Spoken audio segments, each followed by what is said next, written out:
Le débat du net sur France 3, Languedoc-Roussillon, la Web TV.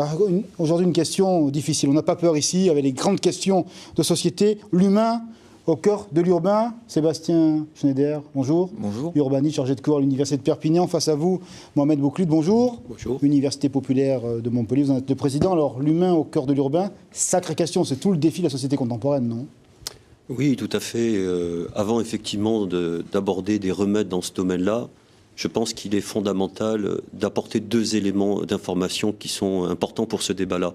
Tout d'abord, je pense qu'il faut dépasser le modèle classique qu'on a en Occident, des villes centre-périphérie. Le centre serait humain et la périphérie, sous-entendu les quartiers populaires, seraient finalement dans la violence, déshumanisés. Et je pense qu'il faut dépasser effectivement ce modèle-là qui nourrit notre inconscient collectif depuis un certain nombre de décennies, alimenté par les médias et où ce sentiment d'insécurité est devenu insécurité réelle. Deuxième élément d'information qui me paraît fondamental, c'est qu'il faut dépasser ce modèle-là et voir qu'il y a une tendance démographique qui est de plus importante. D'ici à 15 ans, la moitié de la population mondiale vivra dans les villes. Et donc nous rentrons dans une nouvelle ère. Contre 3% au début du XXe siècle. Une civilisation urbaine. Et je pense qu'en fait, il faut penser la ville du XXIe siècle, des villes intelligentes, avec effectivement des aménagements qui répondent en fait aux préoccupations de nos concitoyens, de la jeunesse. Et avant d'entamer effectivement ce débat-là, voilà. L'urbanisme tel qu'on l'a connu dans les années 60, massif, etc., c'est un échec total pour l'humain ? Pour le vivre ensemble, comme l'on dit aujourd'hui? Non, c'est pas un échec total, c'est pas un échec cuisant. Plein de choses à dire là-dessus. Premier point, d'un point de vue rappel historique, les grands ensembles, c'était suite à la Seconde Guerre mondiale, et puis les logements qui étaient insalubres en cœur de ville, justement, en centre historique, puisque pas d'eau courante, bien souvent peu d'électricité ou mal fonctionné, etc. Ce qui fait que la population bourgeoise vivait dans ces grands ensembles. Il a fallu construire vite, pas cher et très rapide. Donc les zones d'urbanisation prioritaires. Et après, à partir de là, on sait, ça a été défiguré. L'arrivée de la voiture individuelle a émergé, ce qui fait que chaque personne pouvait se déplacer beaucoup plus facilement. Et donc, on a vu fleurir les lotissements, c'est-à-dire la villa avec la piscine. C'est ça. Donc, tous les lotissements des années 60, c'était la réponse à la voiture individuelle des personnes bourgeoises qui quittaient les grands ensembles. Les grands ensembles se sont vidés. Historiquement, c'était avec les accords d'Évian sur la fin de la guerre d'Algérie. Donc, voilà, après, je ne vais pas refaire l'histoire, mais il s'est trouvé que c'est un fait historique. Ensuite, moi, je ne veux pas non plus fantasmer sur l'angoisse qu'on a au niveau des quartiers. Darty n'habite pas dans les quartiers. Quand les pompiers arrivent, ils ne se prennent pas systématiquement des lave-linges basculés du 3e étage sur le coin du visage, ni de téléviseurs. Voilà. Donc Darty n'habite pas dans les quartiers et on va arrêter de fantasmer, ni même de réduire l'urbain au centre, ni même au quartier. Ça fonctionne, il y a plein de choses qui vivent. On est bien d'accord, je sais tout à fait que Mohamed Bouclid partage ce point de vue. Voilà. La ville, c'est cosmopolite, c'est un ensemble qui convient de regarder et pour lequel on a des rapports sociaux et on va dire socio-spatiaux qui s'appliquent les uns aux autres en fonction des populations. Je ne vais pas parler de communauté, je vais parler plutôt de territoire, c'est-à-dire une partie de population s'approprie son espace et ça devient un territoire. Alors qu'est-ce qu'il faut faire, Mohamed Bouclid, alors comment vous voyez, vous, la ville idéale alors? Moi, je crois qu'il faut rappeler que l'humanité traverse des crises historiques majeures, sans précédent, des crises politiques, crises écologiques, crise effectivement de confiance. Et je crois qu'il faut revenir aux sources fondamentales de la crise. En grec comme en chinois, la crise, c'est à la fois le danger, mais aussi l'opportunité. Le danger, dans nos quartiers, c'est effectivement le fait que nous avons l'impasse d'une politique de la ville qui est allée droit dans le mur à travers une bétonisation, à travers effectivement une politique sans concertation des habitants. Cela, nos concitoyens dans nos quartiers, dans nos villages n'en veulent pas. Je crois plutôt qu'il faut y aller vers effectivement une source d'opportunité qui crée un nouveau modèle de développement humain et qui est d'ailleurs source de croissance économique à travers effectivement un écosystème qui réponde en fait à des besoins d'utilité sociale et écologique. C'est dans cette occasion-là qu'on avait lancé en 2010 un forum de l'économie sociale et solidaire à la Paillade, pour penser pour nos villages et nos quartiers des écosystèmes qui permettent de répondre à l'attente des populations et des jeunesses sur le plan écologique et sur le plan social. Typiquement, ce que nous voulons, ce serait que dans nos quartiers, eh bien, qu'il y ait des régies de quartier, des conciergeries, des ressourceries, des épiceries sociales, bref, tout un écosystème qui réponde par une nouvelle économie dans ce domaine-là. Et cela passe en fait par une innovation sociale et écologique dans ce domaine-là, à travers de la recherche et développement. Mais il faut que les politiques en place soutiennent en fait ce processus-là.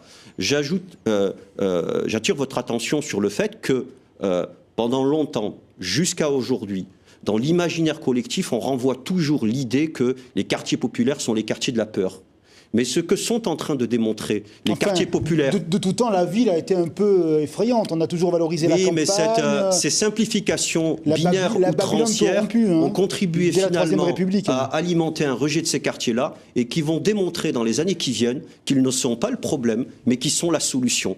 Et donc, plutôt que d'être effectivement dans ces déserts du chômage massif, de la ghettoisation, de la bétonisation, on voit apparaître, émerger dans notre pays effectivement de nouvelles solutions en matière d'innovation sociale.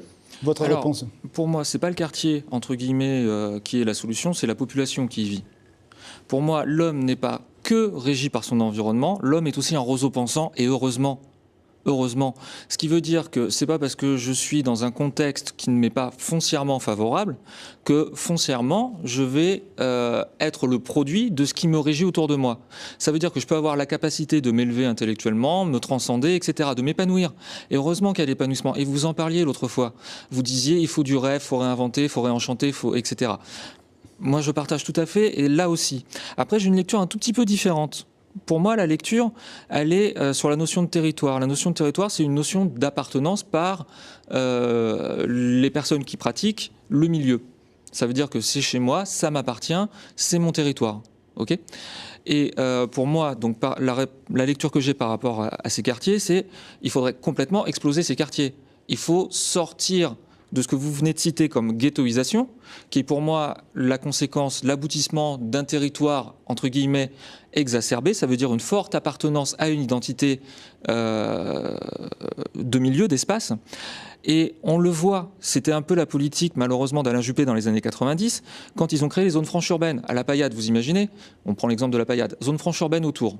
Ce qui veut dire que les entreprises possèdent une défiscalisation et des abattements sur leurs charges, dès lors qu'elles prennent 20% à peu près de leurs effectifs par des personnes qui travaillent, qui vivent à la Paillade. Voilà. Donc ce qui signifie que, en gros, avec la carte scolaire, vous naissez, vous allez dans les groupes scolaires à la Paillade, ok. Vous allez au collège, à la Paillade, et ensuite, dès que vous avez un boulot, au lycée, etc., dès que vous avez un boulot, vous restez en zone franche urbaine, ce qui veut dire que, surtout pas pratiquer la ville, restez chez vous, vous êtes très très bien, on veut pas vous voir. Non, c'est pas ça. Pour moi, il faut tout exploser. De la mixité humaine, sociale et transgénérationnelle partout. D'accord. Ce qui veut dire que moi je milite, et pourtant je suis très libéral sur le plan intellectuel et sur le plan des idées, pour qu'on ait, si vous voulez, un foncier qui soit quasi identique partout, et pas du 8 000 € autour du bassin Jacques-Cœur par mètre carré, entre 5 et 8 000, et 1 800 € à la Paillade. Ce qui veut dire que les bas revenus, forcément, seront nécessairement écartés de la ville. Non, c'est pas comme ça qu'il faut penser la ville. Et c'est pas parce que je suis éventuellement de connotation maghrébine ou autre que mon avenir, c'est forcément au Petit Bar, à la Pergola ou à la Paillade. Non, c'est fini. On est tous républicains, on est tous français, donc on doit vivre n'importe où, et pas uniquement en fonction des moyens, mais en fonction de ce qu'on veut. Il nous reste 2 minutes. Je suis d'accord avec tous ces éléments-là. Mais ce que vous dites là, c'est de l'utopie. La réalité, c'est que quand vous parlez, par exemple, de zones franches, vous parlez de la politique de la ville. Les zones franches n'ont pas embauché dans les quartiers populaires. Tous les ministres, les derniers ministres, premiers ministres, ont mis en échec finalement cette politique de la ville, à tel point que le Premier ministre Jean-Marc Ayrault parlait d'emploi sûr, parce qu'effectivement, les zones franches n'ont pas embauché dans les quartiers populaires. La réalité, c'est que la politique de la ville a sorti du droit commun nos concitoyens, et donc d'une certaine façon de la République. Je suis d'accord avec tous ces éléments-là, mais c'est cette politique de la ville qui, institutionnellement, a créé les conditions d'un ghetto dans notre pays. Et donc, à un moment donné, ce qu'il faut, c'est créer les conditions, effectivement, républicaine d'émancipation effectivement des populations qui permet d'aller dans ce sens-là dont je viens de parler et qui permet de créer effectivement de nouvelles innovations sociales et écologiques qui sont source de croissance verte dans nos quartiers et dans nos villages. Plutôt qu'effectivement d'être dans des déclarations d'incantation qui à un moment donné dit le républicanisme, je pense qu'il faut à un moment donné avoir le courage d'affronter le réel et à un moment donné d'amener des véritables réponses. C'est ce que nous essayons de faire avec tous les républicains dans notre pays. Allez, en 30 secondes, il y a des expériences dans d'autres pays qui ont été menées, qui ont permis justement ce lien, l'humain, l'urbain, etc. Alors c'est vrai qu'on a tendance à réfléchir avec des expériences dans d'autres pays. La seule difficulté, c'est que la population française étant singulière, prendre le modèle de l'Allemagne ou le modèle suédois, qui a vécu une politique d'eugénisme dans les années 35 à 90, pose des problèmes. Ça veut dire qu'on ne peut pas s'identifier à d'autres modèles. Des expériences, il y en a effectivement, mais je pense que c'est à nous d'inventer notre propre modèle en fonction de nos différences. Voilà. Après, il y a tellement le débat est tellement large que j'ai plein de choses à dire, donc je ne vais pas pouvoir rentrer dans le débat, aller plus dans le détail, mais républicain, valeurs françaises, et justement, il faut le cumuler avec la liberté individuelle, ce qui veut dire que la mixité sociale ne doit pas aller à l'encontre des libertés individuelles, au contraire, elle doit les accompagner. Et je reviens sur la dialectique que je disais tout à l'heure, l'homme n'est pas qu'un produit de son environnement. C'est pas que régi par son environnement, il est aussi un roseau pensant. Et je pense qu'il faut faire accoucher les esprits. Il faut mettre les conditions qui permettent d'aller dans cette pensée-là, justement. Sans quoi, à un moment donné, c'est des chimères. Parce qu'à un moment donné, quand vous naissez dans un contexte urbain qui tue l'humain, vous ne pouvez pas être le sujet pensant comme vous le dites. Mais à partir du moment où vous mettez les conditions de la République, celles qui émancipent les êtres, effectivement, l'urbain crée les conditions d'un humanisme qu'il faut réinventer pour les années qui viennent. Vous êtes d'accord sur le constat et les principes, grosso modo? Il vient de condamner la population directement, là.